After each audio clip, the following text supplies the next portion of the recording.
Donc, on termine ce passage de l'analyse tensorielle par un cinquième cas. Donc, il y en a plusieurs exemples, mais on se limite à ça.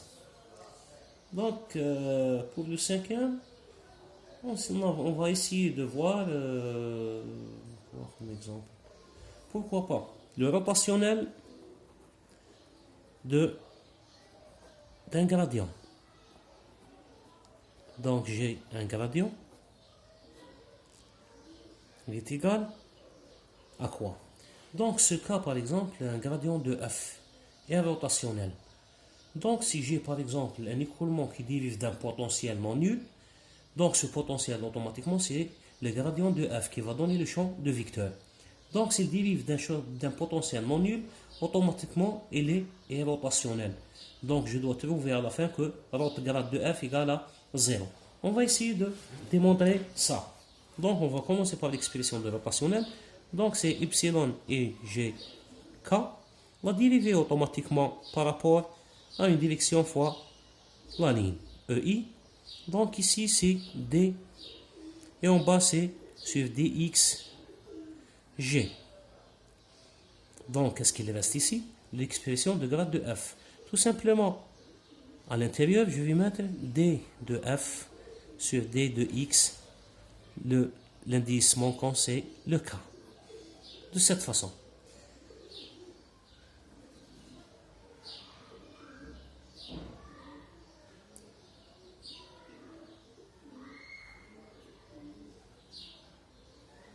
Dans ce cas, qu'est-ce que je vais faire?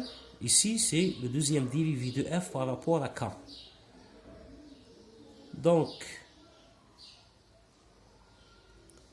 pardon, c'est le deuxième dérivé de f par rapport à k et par rapport à g.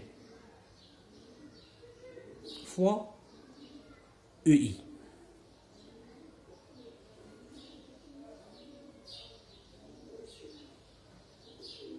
Donc, je vais commencer par exemple par la première ligne.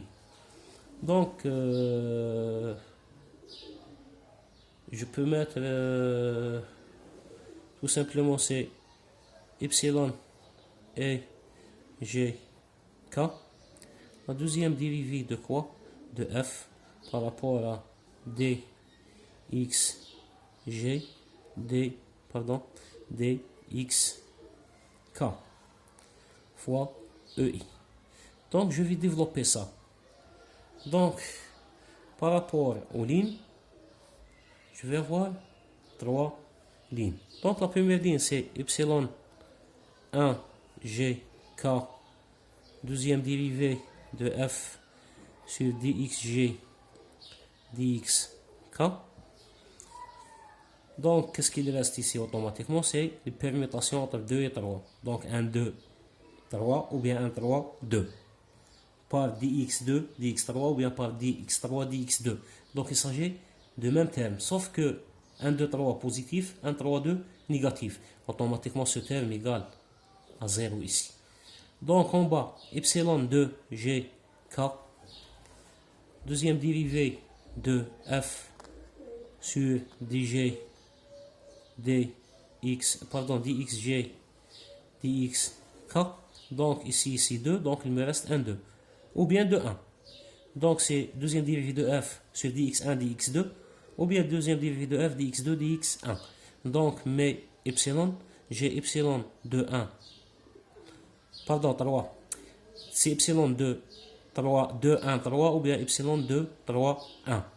Donc la première elle est positive, mais la deuxième elle est négative. Donc la somme des deux est égale à 0. Et de même façon pour epsilon 3 g k. Donc la combinaison qui reste, donc des deux de f dxg dx k. Donc la combinaison qui reste, donc 1, 2. Donc 3, 1, 2 positif, 3, 2, 1 négatif. Donc il est égal à 0. Donc ce rotationnel de f il est égal à quoi? Au vecteur nul. Donc qu'est-ce que ça veut dire? Donc il est rotationnel. S'il est rotationnel, donc il dérive d'un potentiel non nul. Donc ce potentiel non nul, tout simplement, c'est le gradient de f. F, c'est le potentiel non nul. Donc le champ de vitesse, c'est le gradient de ce potentiel. Donc ça, c'est pour le petit rappel de l'analyse tensorielle.